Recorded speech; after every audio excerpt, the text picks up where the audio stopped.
Good evening, ladies and gentlemen. Evening, sir. Kindly open Good cam evening, for sir. attendance purposes.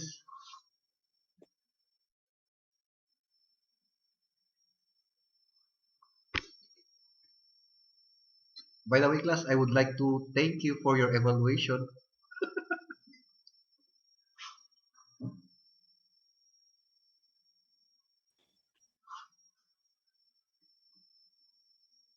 Okay.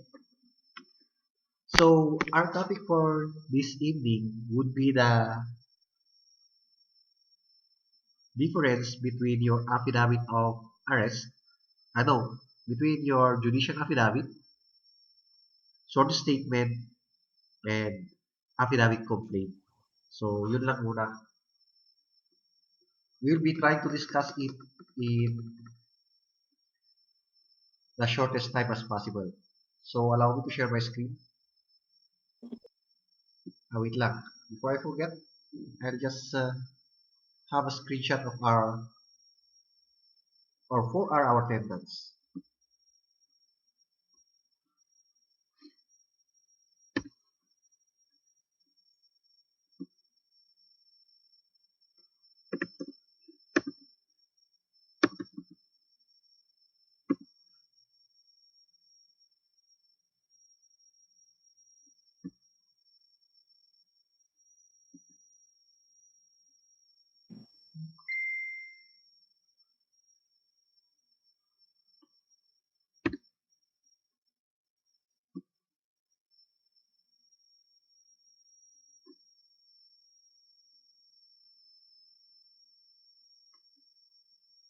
Had someone already sent an example of a sworn statement? Meron na ba? Sa messenger, may nag-send na ba? Wala pa.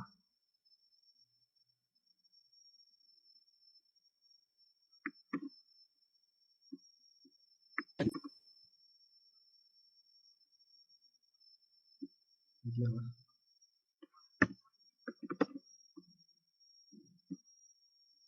Shoko, Krisha, kindly open cam. Lordel, Paglingayan.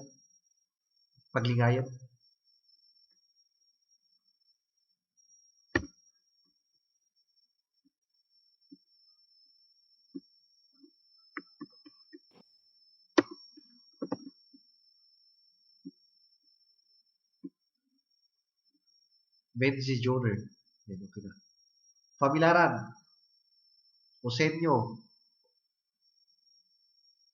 Aaron. Sir, Osanyo present po. Yes, kindly open Sir cam. Aaron, present po. For attendance purposes, Castañeda, Jersey Carino Cielo,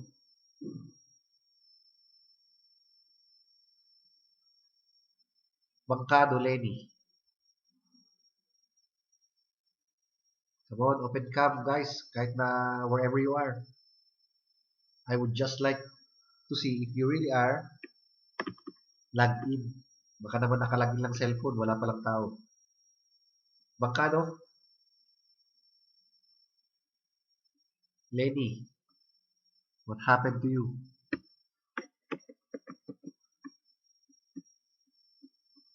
Kararating lang po, sir. Wait.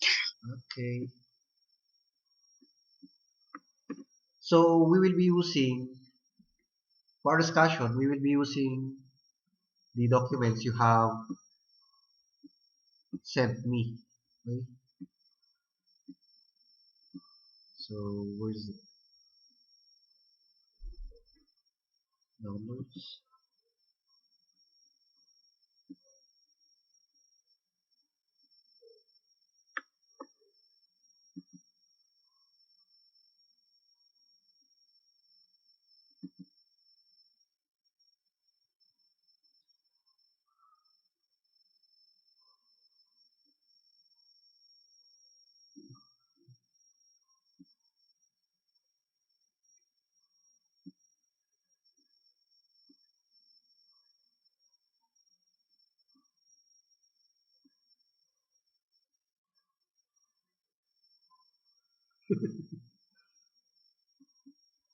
My God.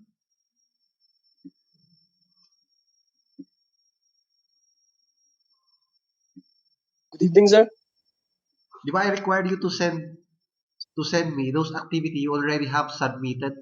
I required you to to draft an affidavit complaint before. Mas magandang yun na rin ang mga send nyo. I-resend nyo lang naman.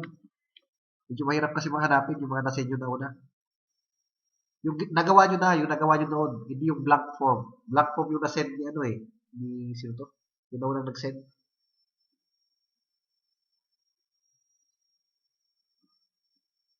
Sir, pwede kong magpaalam, sir? Saan ka pupunta? Sir, ongoing yung concert.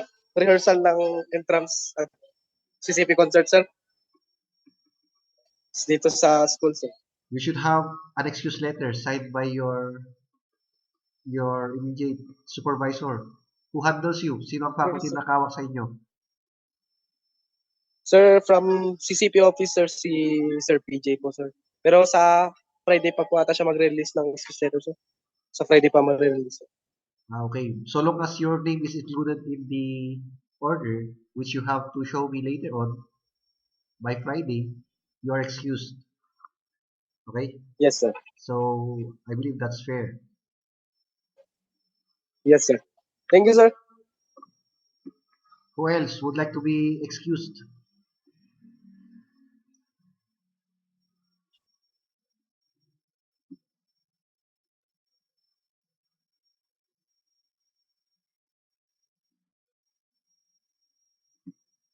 Wala talaga kayo masend na affidavit complaint nyo?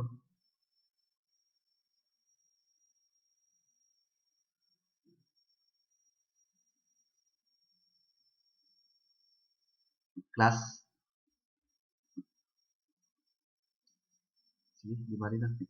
Let's make use of the sample prepared for us by your classmate. Can you see my screen, ladies and gentlemen? Yes, sir. Sir. Yes, sir. Okay. So, let's discuss the difference between your affidavit complaint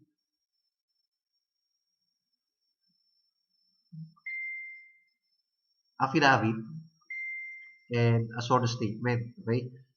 So, your affidavit complaint, if it will be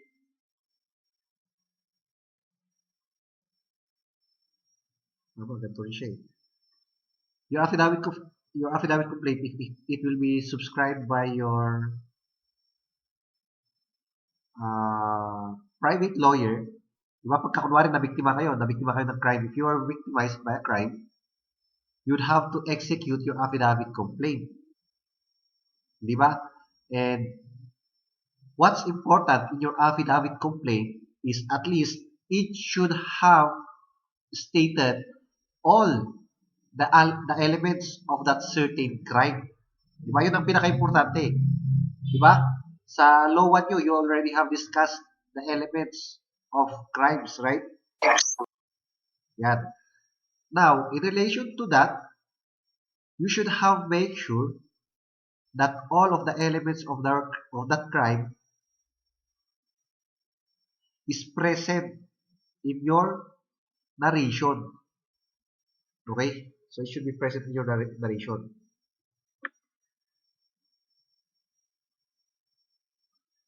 So let's just say this is an affidavit of complaint. Ipagpalagay lang natin. Republic of the Philippines, Quezon City, affidavit of complaint that I state your name, write your name, of legal age, married, single, widow, so and so, after having been duly sworn to in accordance with law, hereby depose and say the following. So first paragraph is mostly yung first paragraph nyo, it should contain the 5 W's and 1 H, di ba? Kung saan nangyari. Specifically, the arrangement of your narration should be based from the chronological order. When you say chronological order, ladies and gentlemen, sa pagkakasunod-sunod ng oras, di ba? From the root word chronos. So kung nauna ang 5 a.m., unahin yung 5 a.m. na nangyari. Yun ang unang yung ilalagay. Saka sumunod yung nangyari nung 6 p.m. Hindi pwedeng nauna yung 6 p.m. tapos saka nyo babalik sa 5 p.m. Medyo unorganized pagkaganon, di ba? So stating therein, aside from the time and the date of occurrence, the place where it was committed. How was the crime committed? And probably, why? Diba? So, it completes now the 5 Ws and 1 H. Now,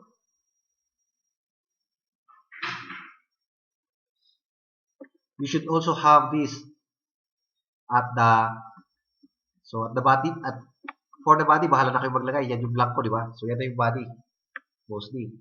So, depende na sa nangyari.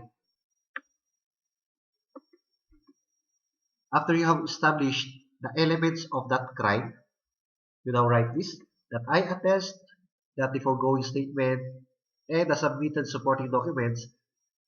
So what should be your supporting documents here?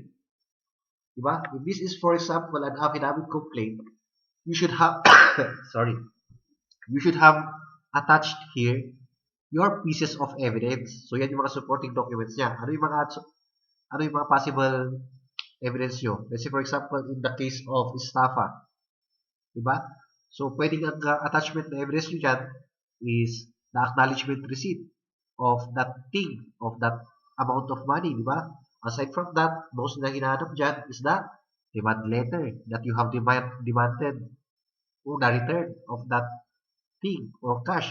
Pero, after the lapse of the period you required him to return what he had borrowed, he failed. He did not act on it. Diba? Then can you now pursue legal actions? So ano ba yung legal actions? Diyan tayo nag-umpisa. Dito na ngayon sa affidavit complaint.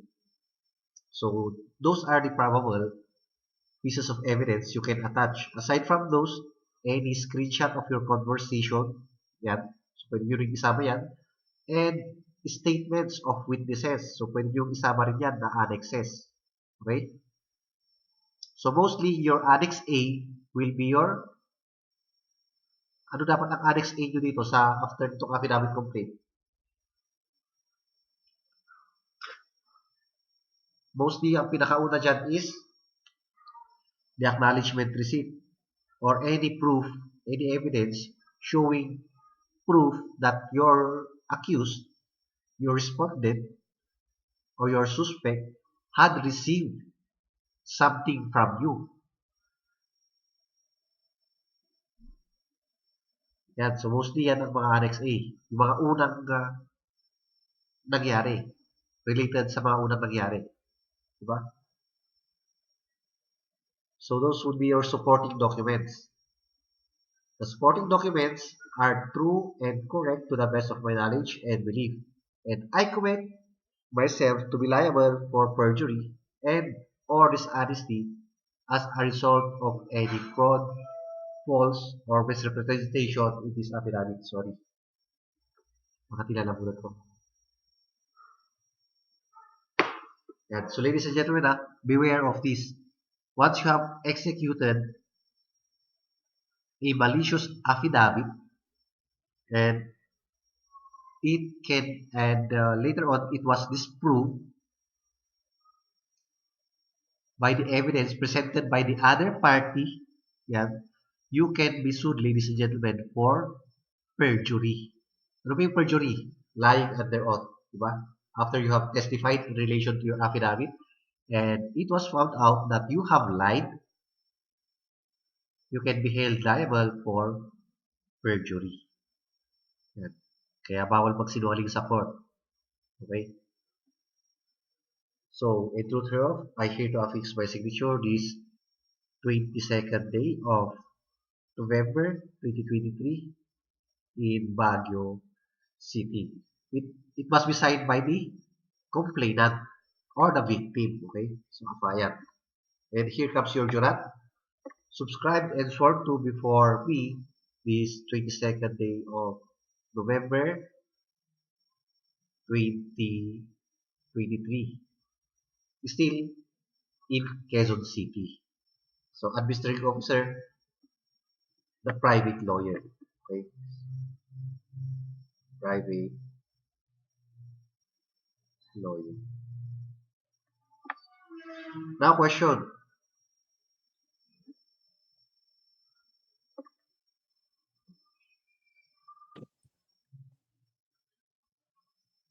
If this is your affidavit complaint, what agency did or what office did crafted your affidavit complaint by merely observing your heading? Mr. Segundo, what's your idea? Sir, sa Office of the Prosecutor po. Siya ang nag-craft itong affidavit nyo by merely Yes, sir. observing your heading? Kasi meron tayong dalawang form, di ba, of complaint. We have the information and your affidavit complaint. Di ba? So, if this is the format of your affidavit complaint,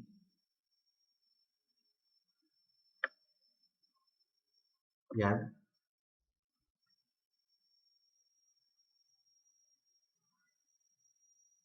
affidavit lang kasi ito eh. Mostly of your affidavit complaint must be sworn to before a prosecutor. Okay? Pagka-affidavit complaint yan. Pagka-affidavit complaint. So, tama ka, Mr. Segundo. Mostly should be prosecutor. Pero pagka nakita nyo, instead of Republic of the Philippines,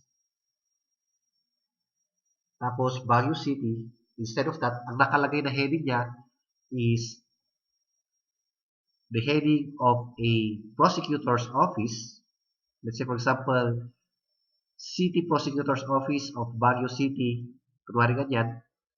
What do we call now this affidavit now? Pagka yun ang heading niya. Tapos ang content niya more on the affidavit complaint. Anong tawag doon ngayon? Is it still an affidavit complaint? An affidavit? An information? Or none of the above? Ang heading niya, meron siyang heading sa taas, di ba? Ito sa taas. Can you see my mouse?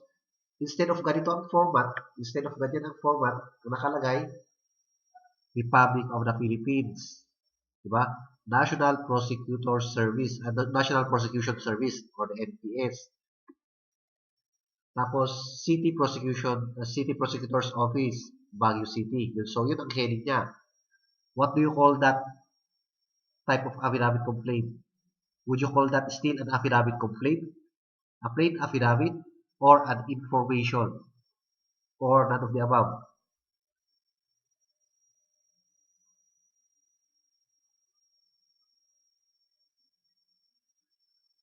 How about you, Miss Dogwe?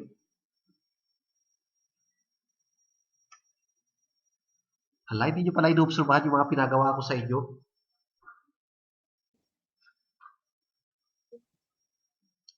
So, if this is crafted by your prosecutor and having that heading, meron siyang heading mismo, Republic of the Philippines, National Prosecution Service, City Prosecutor's Office, Baguio City. So, yan ang heading niya. Ang tawag natin dyan is information. Diba? So, anong laman ng information? Pareho lang. Pareho lang sa laman ng complaint affidavit. Ang laman din lang din niya is the facts stating the complete element of that certain crime. So, what's the difference? Affidavit complaint is signed to prescribed is crafted by a private lawyer. Yan. So, it's crafted by a private lawyer, but it has to be subscribed to before a prosecutor. Yan, prosecutor. However, in terms of information, mostly, information is no doubt crafted and subscribed. So, means to say, yung prosecutor ang nag-craft nitong content na ito at siya rin ang nag-subscribe or nag-administer. Okay, so that's your information compared to affidavit complaint. So again, I ask you,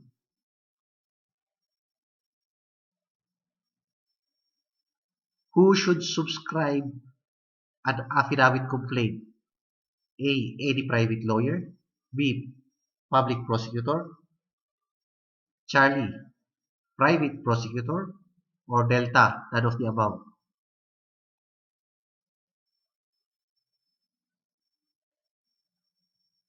Letter B. B. Kidyo. Ano lang yung B? Public prosecutor, Public. sir. Public prosecutor. Okay, so public prosecutor.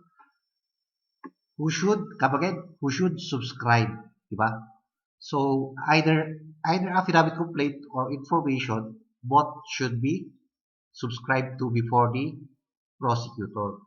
Pero in terms of crafting, pagka ganito ang format, mostly it is crafted by a private lawyer. Pagka naman ang heading niya, yung heading ng National Prosecution Service, we call it now an information. Diba? So instead of affidavit complaint, information na nakalagay dyan.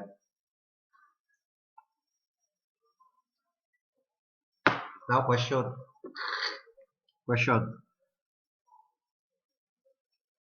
Which has a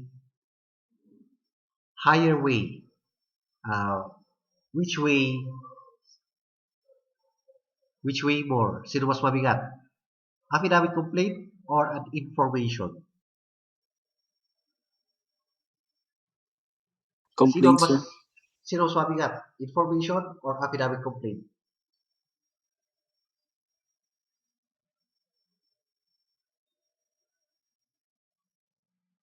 May sumagot. Sino yun? Hindi ko na napansin. Sir, complaint po. Complaint na mas mabigat? Yes, sir. Let me refresh you. Diba, in terms of your evidence, are you done with your evidence, subject evidence? Hindi pa. Tapos na ba kayo sa evidence? Hindi pa. No, Yes, sir. sir. Diba, in the evidence, we have lots of types of evidence. We have the real evidence, or sometimes we call it autoptic or object evidence or physical evidence, diba? So, paano nasasabi na real evidence? So, yan, nahawakan natin. Pagka baril, yan, nakikita natin na baril, diba? Pagka kutsilyo ginamit sa crime, yan, kutsilyo, real, autoptic, physical evidence yung mga yan. Yan yung pinakamabigat na klase ng evidence. Second is, it is followed by your documentary evidence. So, ano yung mga documentary evidence? Receipt, mga resibo, di ba? Aside from that, ano pa? Contract, acknowledgement receipt, any documents, di ba? So, documentary evidence yung mga yun. By the way, your picture and CCTV recordings are also classified as documentary evidence din yung mga yun. Okay? Documentary evidence din yung mga yun. Yung mga picture at saka mga CCTV footage. And here comes now your last and your weakest type of evidence, the plain testimony. So, means to say, testimony lang siya, wala siyang supporting document. So, parang ano yan, yung mga hearsay statement or testimony ng mga witness. Sabi niya, nakita ko si Pedro, sinaksak niya si Juan. Pero there is no any other evidence supporting his claim. So, kung saksak, walang kutsilyo. Diba? Wala siyang ibang kasamang nakakita. Wala siyang proof na nandun siya, na nakita niya nga talaga. Pero, based on his statement, nakita niya daw. Diba? So, ganoon. Now, my point is, pag naglaban ang documentary evidence at saka plain testimony, who do you think would win? Sino mananalo? Documentary evidence or the plain testimony? Documentary, sir. Yes, di ba? Eh pagka naglaman naman ang physical evidence, yan, meron talagang, oh ito, kutsilyo. Andito pa kayo fingerprint ni Juan na sinaksak niya si Maria. Tapos itong dugo dito sa kutsilyo is yung blood ni Maria. Di ba? So, documentary evidence plus may testimony pa. Pag naglaman ang object evidence versus testimony of the witness stating na, hindi, si Juan ay nakita ko dito sa Zambales noong araw na nangyari yung krimen. Sabi. So, yun yung sabi niya, pero wala siyang supporting document. Diba? So, who would win? The person with physical evidence or the witness with just a plain testimony? With The person with physical physical evidence. evidence. O yan, diba? Yes, sir. Yan. Same goes with your affidavit complaint versus your information. Usually, before an information is crafted, ang basehan ng prosecutor dyan is the affidavit complaint. Diba? Ano bang ginagawa ng affidavit? Ano bang ginagawa ng prosecutor? The prosecutor conducts preliminary investigation. What is the purpose of the preliminary investigation? It aims to determine probable cause. So, what probable cause? Probable cause that there is a crime committed. So, means to say, pagka crime committed, kumpleto yung elements niya, di ba? So, kumpleto yung elements. Pagka nakumpleto yung elements, may crime na nangyari. Aside from that, what else? Probable cause that the suspect or the respondent or the supposed to is or the accused, soon to be accused, is probably guilty thereof. So, paano natin masasabi na he's probably guilty thereof? There are evidence or proofs showing, di ba, his participation in that crime. So, yun. Ngayon, pagka merong probable cause, saka magda-draft ng information ang prosecutor. Yan. So, mas mabigat ang information compared with affidavit complaint. Bakit? Because it's the prosecutor who exactly determined probable cause before he crafted the information. Diba? So, mas mabigat ang information. Now, how about the sworn statement? Check lang natin yung sworn statement na kasend na classmate nyo. 652. By the way, 30 minutes lang kasi yung Zoom na gamit ko. Can I turn this off and I'll send you another link? Okay lang Yes, ba? sir. Oo. Yes, Yes, sir. sir. Sige. Thank you. So kindly, you may disappear. Allow me to shut this down, and I'll send you another link through our group chat. Okay, group chat.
Ay, excuse me. Saan makikita yun, sir? Wala sa settings. Sa share screen. Share screen.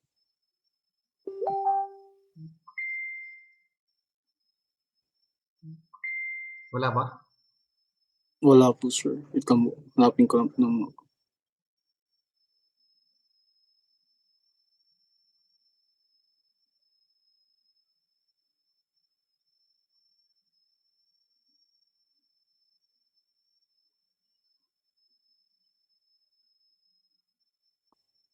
sure.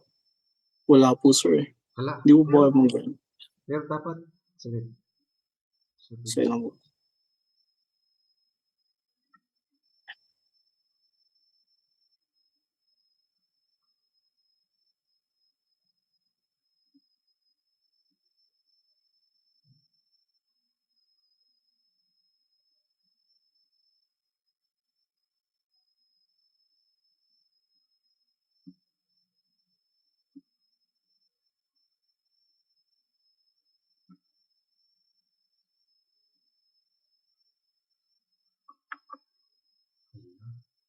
Bakit wala?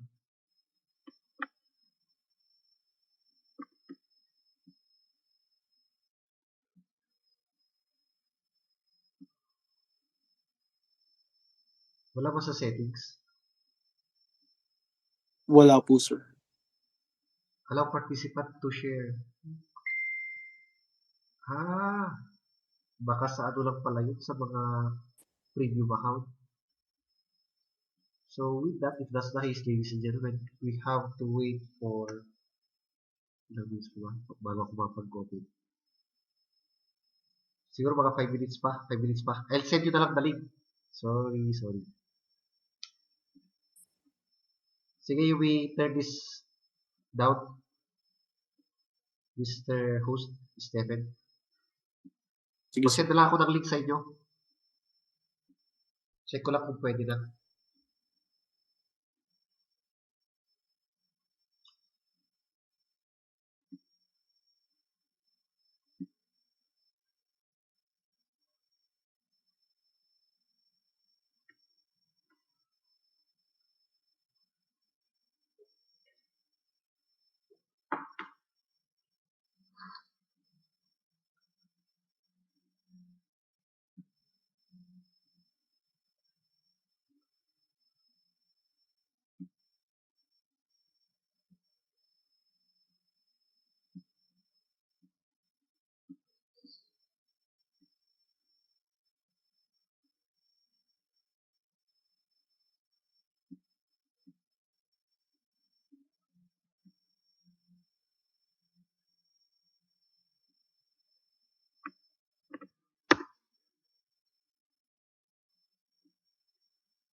Okay, allow me to share my screen.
Can you see my screen, ladies and gentlemen?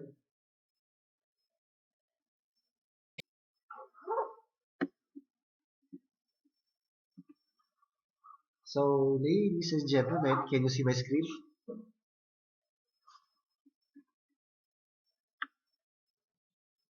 Yes, sir. So we Yes, have sir. here, okay, malaki pala.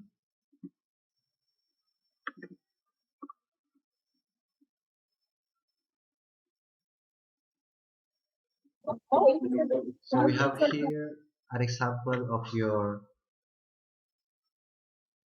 sworn statement.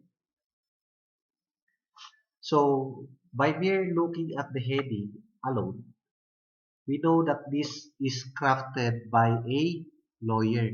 Okay? So lawyer ang gumawa nito. We have two types of sworn statement, by the way. We have the sworn statement crafted by the PNP, and we also have a sworn statement crafted by a pwedeng private lawyer. Pwede rin, private lawyer. Okay?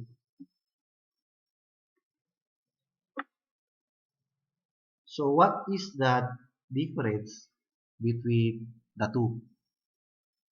So by merely looking at the heading alone, ganyan ang short statement ng nakinap ng private lawyer. But if this is a short statement crafted by the Philippine National Police, mostly ang nakalagay dito is sa heading niya, instead of Republican ng Pilipinas, ang nakalagay dyan is the description of the short statement. Diba? Sinumpa ang salaysay ni Pedro noong Nobyembre ika-22 taong 2023, di ba? Something like that. At Police Station 7 of Baguio City. So, dapat English yun na. Kung English, English entire. Pagka Tagalog, hindi Tagalog entire. Okay? Now, in terms of that, ano pa yung other difference? Aside from that, aside from the heading, ang difference niya is the PNP short statement is question and answer format. So, anong pangalan mo, di ba? Ilalagay doon. Instead of this, investigador, di ba? Tapos ilalagay niya. Anong sinabi ng investigador? Tutuldok, di ba? Ano yung tutuldok? Di ba ganyan ang tutuldok? Colon. So, anong sinabi ng investigador? Tinanong niya kung anong pangalan mo. Saan ka naroon? Ilang taon ka na? Saan ka nakatira? Di ba? So, ngayon, sasagot na yun yung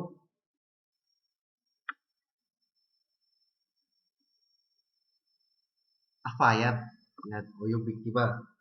So, ako po, ito ngayon ang format niya. Ako si Pedro Filipino.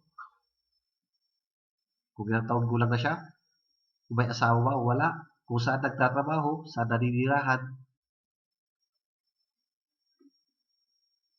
Tapos matapos na makapanumpa na maayon sa saligang batas ng Pilipinas, ay nagsasaad ng mga sumusunod. So, pwedeng, instead of this, pwedeng hanggang dito lang siya. Diba? Pagka-Q&A yan. Pagka-Q&A.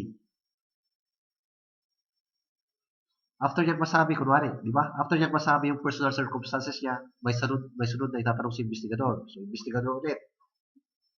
Bakit ka na pa rito sa police station? Tapos sasagot na yun si complainant. Di ba? Ang sasabihin niya, ako ay na pa rito dahil ako ay nabiktima ng kasong pag-hold up. Di ba? Tapos tatawid ng investigador. Saan at kailan ka na hold up? Paano ka na hold up? So, sasagutin niya yun. He will narrate it. Di ba?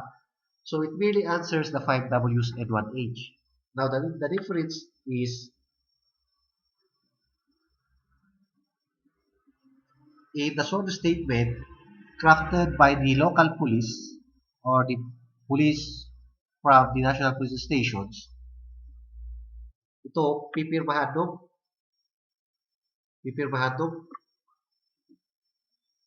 victim, di ba? Pipirmahan niya ng victim o kaya ng complainant. Tapos, ang mag-a-administer, ladies and gentlemen, is who do you think would administer the sort of statement if the sort of statement was crafted by the police? Sino sa tingin nyo ang mag-administer nito? Pagka yung sort of statement ng biktima ay na-craft sa police station, sino ang mag-administer? Who would administer it? Diba?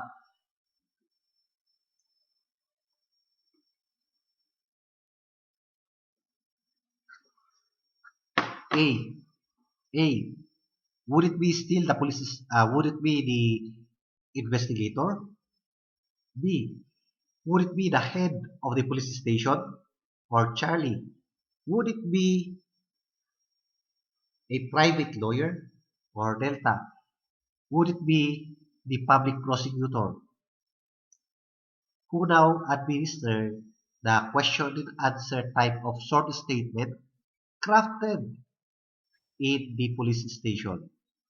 Ano sagot nyo? Lawyer or prosecutor, sir. Lawyer or prosecutor? Who has an idea?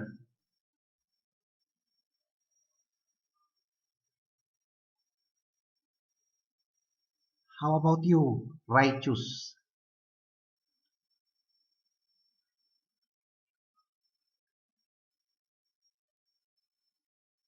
Is it the private lawyer, public prosecutor, the investigator, or the head or the COP, head of the municipal police station? Sino Sir, the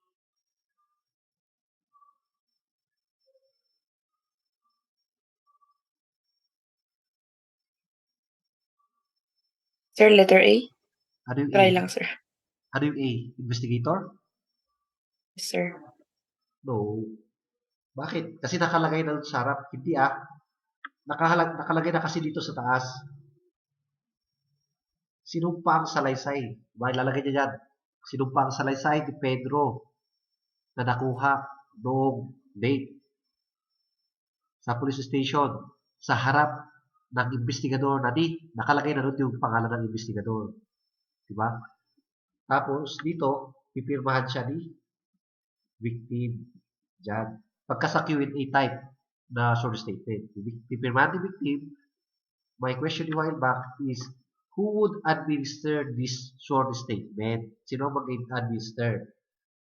Ladies and gentlemen, the person to administer the short statement, question and answer type, is the head of that police station.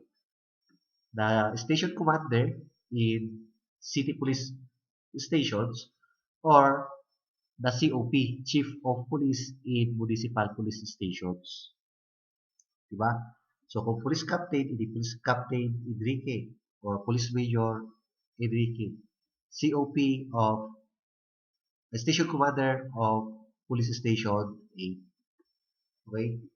Now, what we open, this type of affidavit is a judicial form. Judicial affidavit ang tawag natin dito. So, judicial affidavit ang tawag natin dito, ladies and gentlemen. Means to say, it is crafted by a lawyer. It is narrative in format. So, wala na yung tanong-tanong. Kasi kung mag-iisip kayo, pagka yung ordinaryong tao ang nabiktima ng krimen, do you think na alam niya kung anong ilalagay niya doon? Di ba? Hindi. Hindi niya alam ang ilalagay niya dito. So, it must be crafted by a lawyer. Now, if this is a judicial affidavit, exactly this document that we are viewing right now, yan, still, this must be signed by the private complainant or the victim, and it must be subscribed to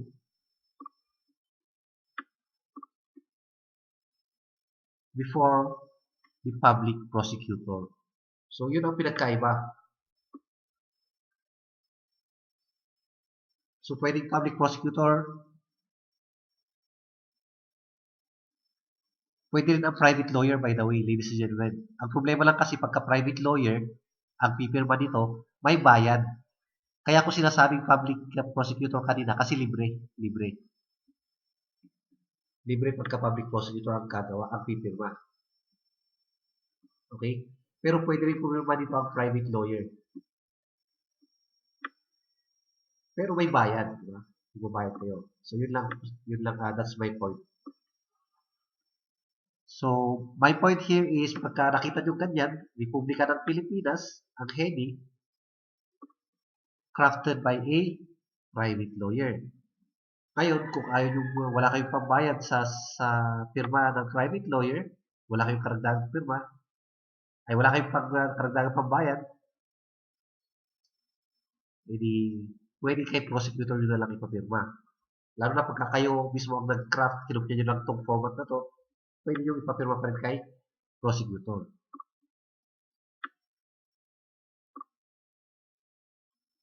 Okay? So again, I ask you, ladies and gentlemen, who subscribed the sworn statement of a certain victim complainant if the sworn statement was crafted in a local police station? Who subscribes?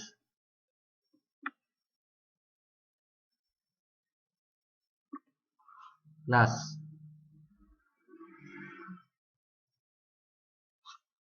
Who administers or subscribes? Sino pipirma dito sa jurat? The head of the police station, sir. Ayun, di ba? Nasasabi lang natin, dapat wag yung kalimutan. But in a judicial affidavit form, just like this one, ito mismo ginupin natin na file. Now, who subscribe this type of judicial affidavit? Sino ang pipirma? Sino ang mag-administer o magsusubscribe? Sino naman? Sino naman? Ito mismo, judicial affidavit ang tawag natin dito yung ganito, instead of sinumpang salaysay ni Pedro, ang nakalagay dyan, ito ang nakalagay, Republika ng Pilipinas, SS, sworn statement.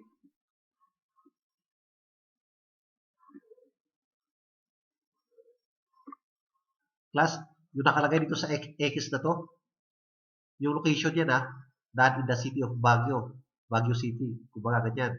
O kaya Lateral Picket, SS, di ba? So, location ang nakalagay dito.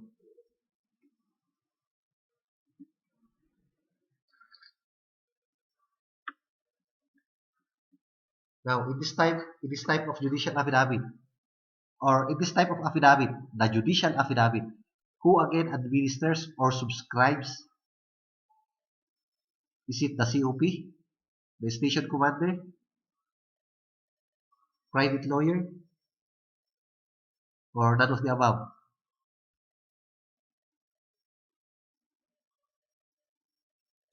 Lawyer, sir. Lawyer. Private lawyer. Class, sa mga exam nyo kasi later on, most of your, lalo sa board exam, the questions there are not asked based on how it was written on the book. Mostly, it will be rephrased. I-rephrase yan. Kaya you have to understand by heart. You have to understand the concept, the theories, and the principles by heart. Not only in your mind, but also in your heart. Not only memorize, but to understand. Yan. Pagpapalitan ko lang palitan ko yung mga choices Palitan ko yung mga choices. Now, who subscribe? Who subscribe sworn? Who subscribe judicial affidavit? A. Private prosecutor. Bravo. Prosecutor. Public prosecutor. Charlie. COP, Chief of Police, or Delta, either A or B. What's your answer?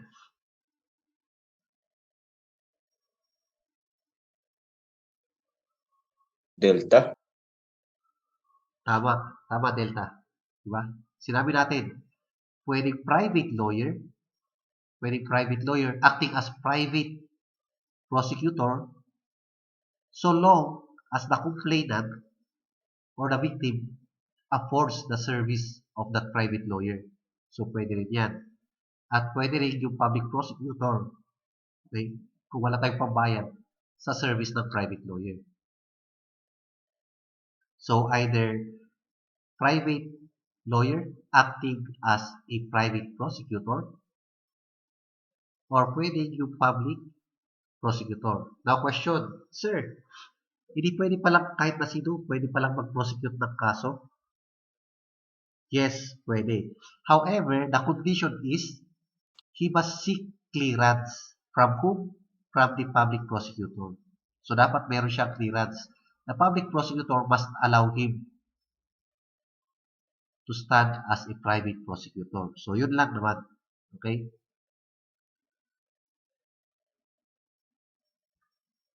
Do you have any questions, class, before we dismiss? Gusto ko yung ngiti mo, Reynald. Pero, hindi ko lang gusto yung mga evaluation nyo sa akin. Pwede nyo naman ako i-chat na kung anong gusto nyo. I-chat nyo.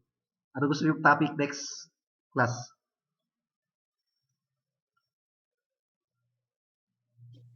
Ba't ang tahimik nyo?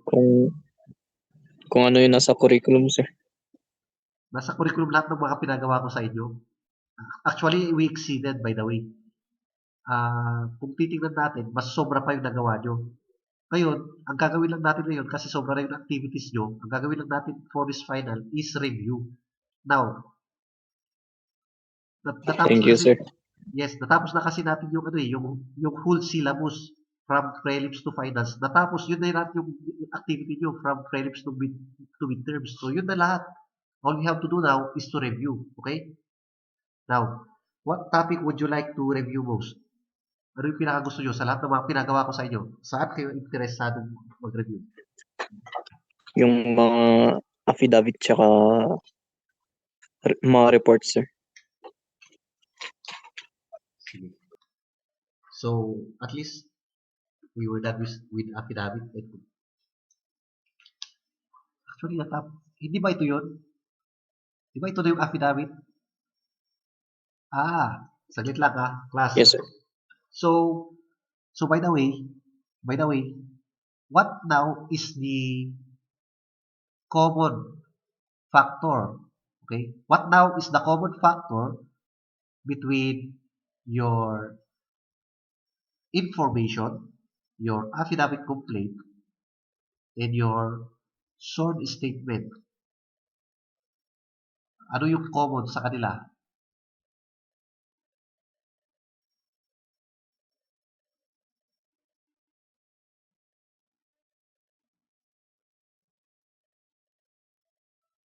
Sige, tanggalin ko lang yung sworn statement.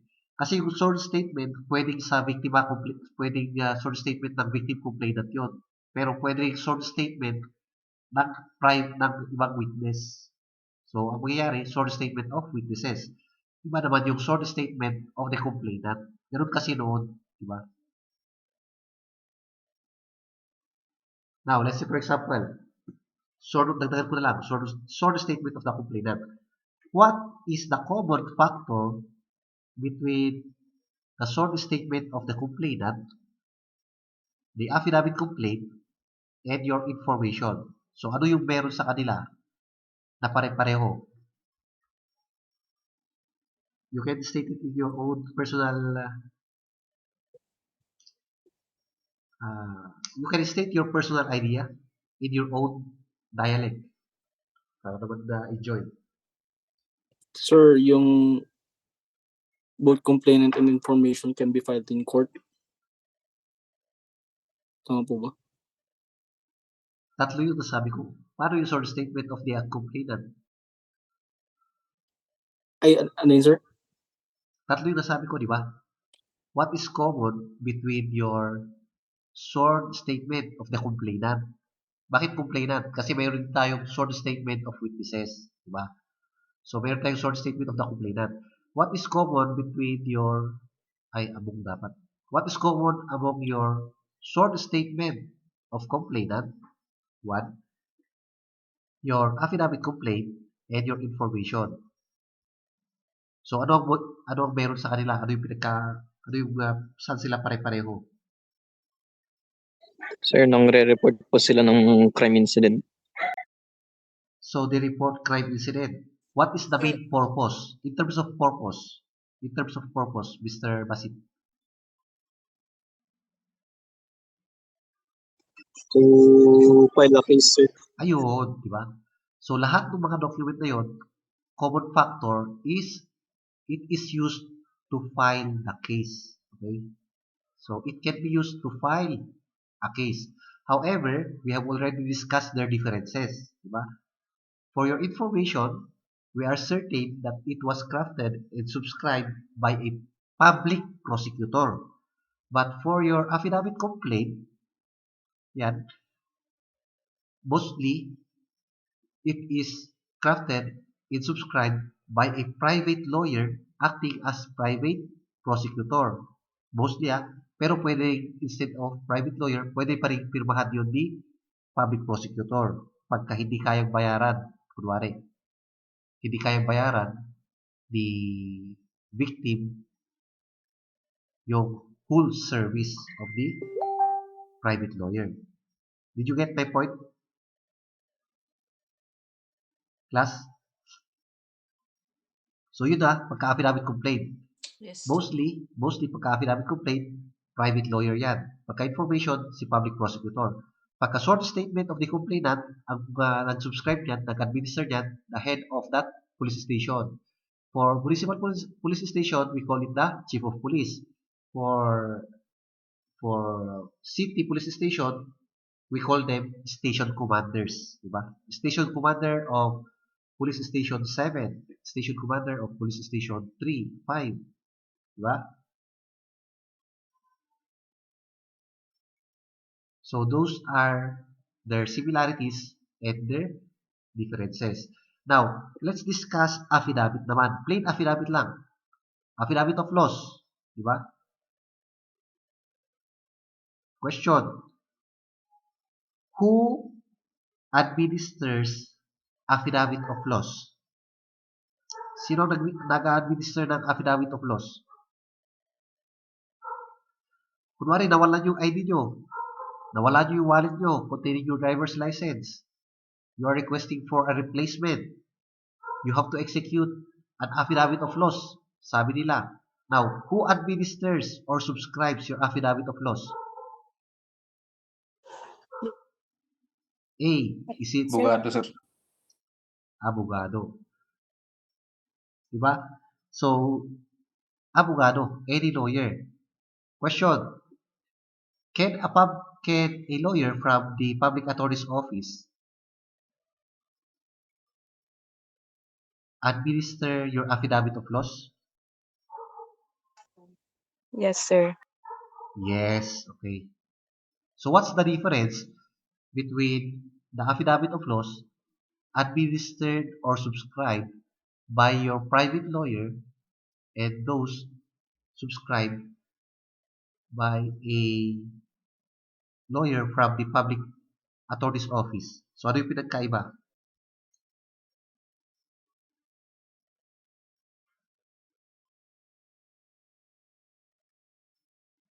Ano Mas sasagot malaki dun? yung bayad sa private lawyer, sir.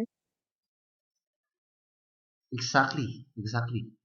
Parang pareho lang sa information at saka affidavit complaint kanina, di ba? May bayad pagka sa private lawyer. Pero pagka sa PAW, libre. Okay? Libre pag sa PAW. However, if it is a requirement that your affidavit of loss should have a docket number, meron kasi silang nilalagay ng mga docket number, ganun. Pagkakailangan ng docket number, please remember that the public attorney's office does not issue a docket number. So, page number series of 2022. Wala silang ganun. Diba? Private lawyer lang ang mayroong ganun. Pero pagka hindi naman requirement yun, okay lang. okay lang nasa public attorney's office yung ipagawa. Libre pa. Sa hirap ng buhay ngayon, di ba? Kailangan maging practical. You can also do your other, hindi lang affidavit of loss, any other affidavits, mga affidavit of undertaking, and so on and so forth. Pagka wala kayong pagbayad sa private lawyer, pwede nyo ipapirma. Pwede nyo ipapirma sa public attorney's office. All you have to do is to fill up their form. Yan. I-fill upan nyo lang naman yung form, tapos pwede lang pirmahan. Pero, ang problema, pagka-required na mayroong docket number, required ng requiring office na may docket number, kailangan talagang sa private lawyer yung ipatatak yun. Pero kung hindi naman requirement yung docket number ng document, okay lang sa PAW.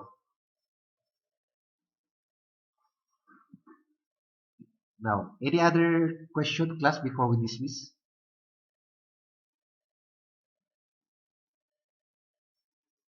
Class. O class. Sir. Wala na po ata, sir. Ayun, sir.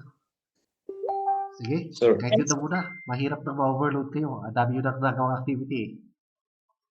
Unti-untiin lang natin. So, Sir, kailan pa exam natin, sir? Actually, kailan pala yung exam? Sir, December 11. December 11. Sige, December 11. Umpisan ko lang gawin yung exam nyo. What type of exam do you wish? True or false, sir?